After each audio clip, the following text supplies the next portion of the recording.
Hello everyone, welcome to વિભૂતિસ cooking corner. આજે આપણે બનાવીશું ગરમીમાં લૂથી બચાવે અને વિટામિન સીથી ભરપૂર એવું ઠંડુ લીંબુ ફુદીનાનું શરબત. તો ચાલો બનાવવાનું શરૂ કરીએ. લીંબુ ફુદીનાનું શરબત બનાવવા માટે અહીં મેં 1 બાઉલ જેટલા ફુદીનાના પાન લઈ લીધા છે, ધોઈને સાફ કરીને લઈ લીધા છે.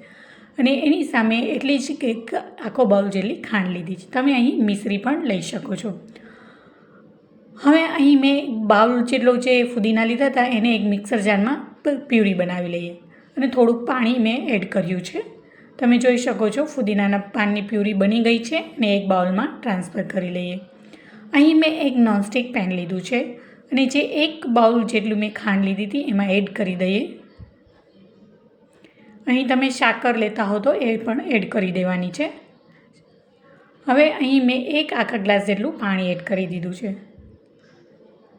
અત્યારે ગેસની ફ્લેમને હાઈ જ રાખવાની છે અને ખાંડ મેલ્ટ થાય ત્યાં સુધી આપણે ચલાવીશું અને ત્યારબાદ આપણે ફુદીનાની જે પ્યુરી બનાવી છે તેમાં એડ કરીશું. આ શરબતમાં ફુદીનાનું પાન છે ખૂબ જ આપણા શરીર માટે લાભદાયક છે. ફુદીનાનું છે આપણા શરીરને જે જમવાનું છે એ ડાયજેસ્ટનું કામ કરે છે, એસિડિટીમાં પણ રાહત આપે છે અને ઠંડક આપે છે. ફુદીનાના પાનના ઘણા બધા ઉપયોગ છે.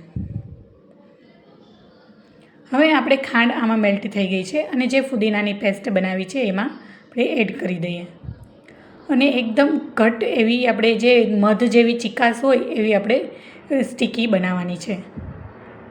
તમે જોઈ શકો છો મસ્ત એવો ડાર્ક ગ્રીન કલર આવી ગયો છે. આપણે આમાં કોઈ આર્ટિફિશિયલ ફૂડ કલર કાંઈ એડ નથી કરવાનું, તો પણ એટલો જ મસ્ત ડાર્ક ગ્રીન કલર રહેશે.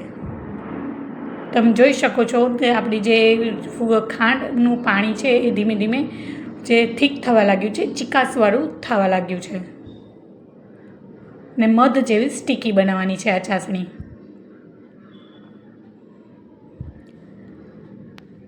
આ ખાંડ અને ફુદીનાનું મિશ્રણને તમે 1 વર્ષ સુધી પણ સ્ટોર કરી શકો છો. અહીં જો આવી રીતના બનાવીને રેડી હશે તો બાળકો પોતાની જાતે બનાવીને આ શરબત પી શકે છે. તો તમે જોઈ શકો છો આપણી આ ખાંડની ચાસણી છે એ મધ જેવી સ્ટીકી બનીને રેડી થઈ ગઈ છે. હવે આપણે ગેસની ફ્લેમને બંધ કરી દઈએ. હવે આને એક ગારણાની મદદથી ગરમ હોય ત્યારે જ ગાળી લેવાનું છે. જો ઠંડુ થઈ ગયા પછી ગાળશું તો એ સરખી રીતના ગળાશે નહીં અને જે પણ ફુદીનાના રેશા છે એ નીકળી જશે ગાળવાથી.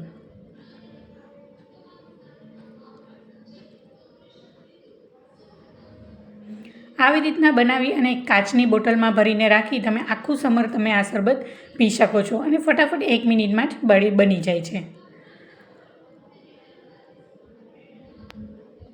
હવે એમાં 1 ચમચી જેટલું સંચર પાવડર નાખ્યો છે, અડધી ચમચી જેટલું મીઠું, 1 ચમચી જેટલું શેકેલા જીરાનો પાવડર નાખ્યું છે અને મિક્સ કરી અને આપણે એને અડધી કલાક માટે ઠંડુ થવા દઈશું. બાળકો પણ આ શરબત જો બહારથી તડકામાંથી રમીને આવ્યા હોય અને ઠંડુ પીવાનું મન થાય તો એ લોકો પણ પોતાની જાતે બનાવીને પી શકે છે.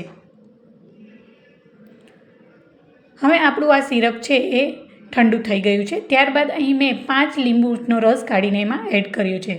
અહીં ખાસ એ વાતનું ધ્યાન રાખવાનું છે કે આપણી જે ખાંડ અને ફુદીનાનું મિશ્રણ ઠંડુ થાય પછી જ લીંબુ નાખવાનું છે.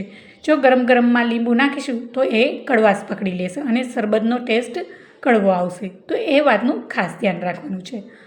હવે અહીંયા આપણે મિક્સ કરી લઈએ. અહીં હું તમને 3 રીતે અલગ રીતે બતાવીશ અને 3 ચમચી જેટલું મેં આ સિરપ બધા ગ્લાસમાં નાખ્યું છે. અહીં મેં સૌથી પહેલાં 3 ચમચી જેટલું આ સિરપ લઈ લીધું છે અને એકદમ ચિલ્ડ પાણી લઈ લઈએ. ઠંડુ જ પીવાની મજા આવશે. હવે તમે આવી રીતના સિમ્પલ પણ પી શકો છો. ખૂબ જ ટેસ્ટી એવું લાગે છે. ત્યારબાદ બીજા ગ્લાસમાં પણ મેં 3 ચમચી જેટલું સિરપ લઈ લીધું છે અને 2 ચમચી જેટલા આપણે તકમરિયા નાખીશું.